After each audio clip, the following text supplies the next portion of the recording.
Bonjour, nous sommes à Lisieux, nous nous trouvons devant la chapelle du Carmel, ce lieu où a vécu Sainte Thérèse de l'Enfant Jésus de la Sainte Face.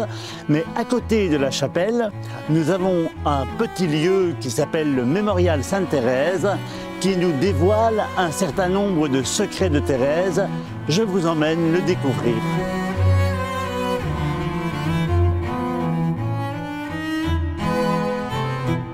Thérèse nous accueille dans ce lieu qui lui est dédié et elle nous dit à chacun et à chacune « Je suis ta sœur et ton amie ». Et on voit dans ce petit espace que Thérèse est quelqu'un comme nous, c'est-à-dire qu'elle est enracinée dans un lieu géographique, elle est enracinée dans une histoire familiale, dans une histoire qui est celle de la France et elle a sa propre histoire, et dans une tradition qui est celle du Carmel.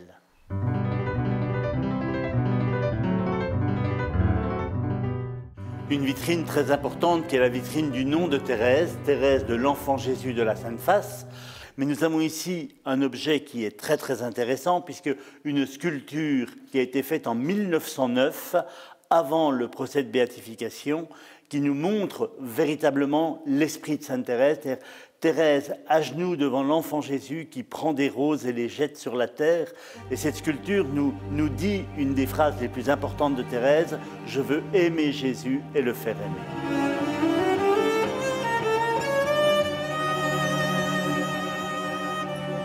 Nous sommes ici dans le deuxième espace du mémorial, avec comme lieu central cette vitrine d'Histoire d'une âme, le livre qui a fait connaître Thérèse, c'est-à-dire que nous allons parler de ses écrits, notamment des 3 manuscrits qui sont là, le manuscrit A, le manuscrit B, le manuscrit C, et ici les autres écrits de Thérèse, les poèmes, les prières, les lettres, les pièces de théâtre et de ses dernières paroles. Et puis, tout le succès qu'a rencontré Histoire d'une âme avec les centaines de traductions qu'il y a eu de cette œuvre.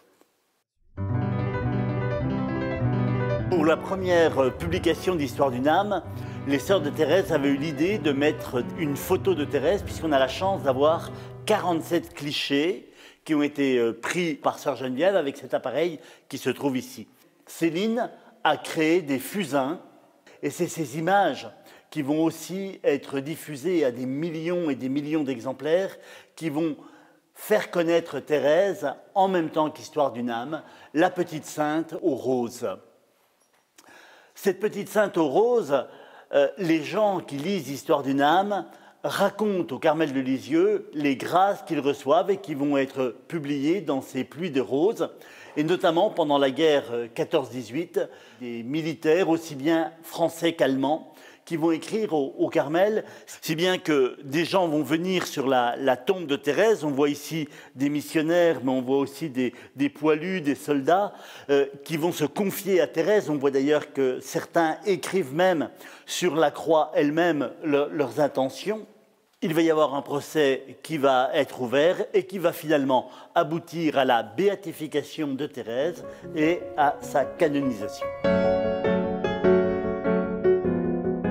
Une vitrine centrale, là aussi, qui nous montre la vie de prière de Thérèse, avec le facsimilé de son billet de profession, le facsimilé de son acte d'offrande et le facsimilé des 4 évangiles qu'elle avait toujours sur son cœur.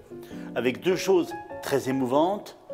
Le fait que pendant ces nuits de la foi, Thérèse a écrit sur la dernière page le credo.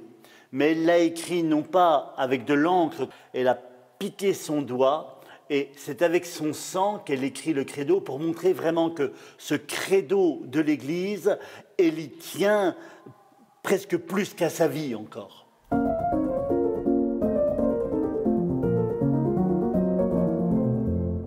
Nous sommes ici devant la porte de la première cellule de Thérèse.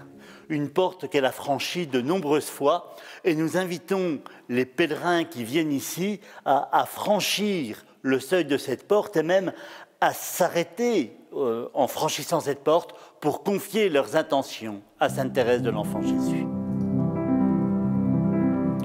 Nous entrons dans une partie un peu plus sombre qui est en fait la partie de la vie cachée. On est un peu dans le secret avec la présentation de sa cellule, des divers travaux qu'il pouvait y avoir au Carmel, la fabrication d'objets liturgiques, la fabrication d'images, la fabrication du pain d'autel, les hosties, et puis les activités de Thérèse. Thérèse qui écrit des pièces de théâtre, Thérèse qui participe comme toutes ses sœurs à la lessive, Thérèse qui participe au foin, et là-bas nous avons en point d'orgue, si je peux dire, l'habit de Sainte Thérèse.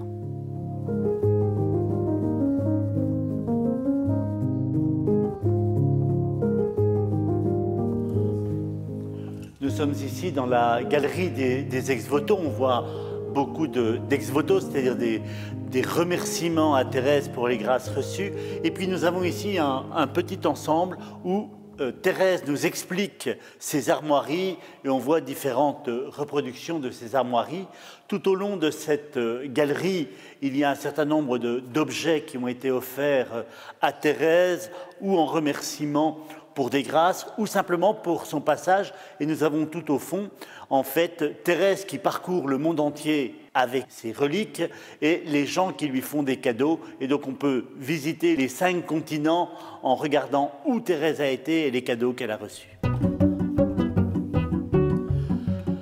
Parmi les ex-voto offerts à Thérèse, il y a ce très beau tableau de Ricardo Macaron, un peintre espagnol. Nous l'avons placé à la taille de Thérèse, 1,62 m, ce qui vous permet, si vous venez découvrir ce mémorial, de faire en finale un selfie avec Sainte Thérèse. Venez donc nombreux voir ce mémorial qui comprend beaucoup d'objets qui vous permettront de mieux connaître et de mieux aimer Sainte Thérèse.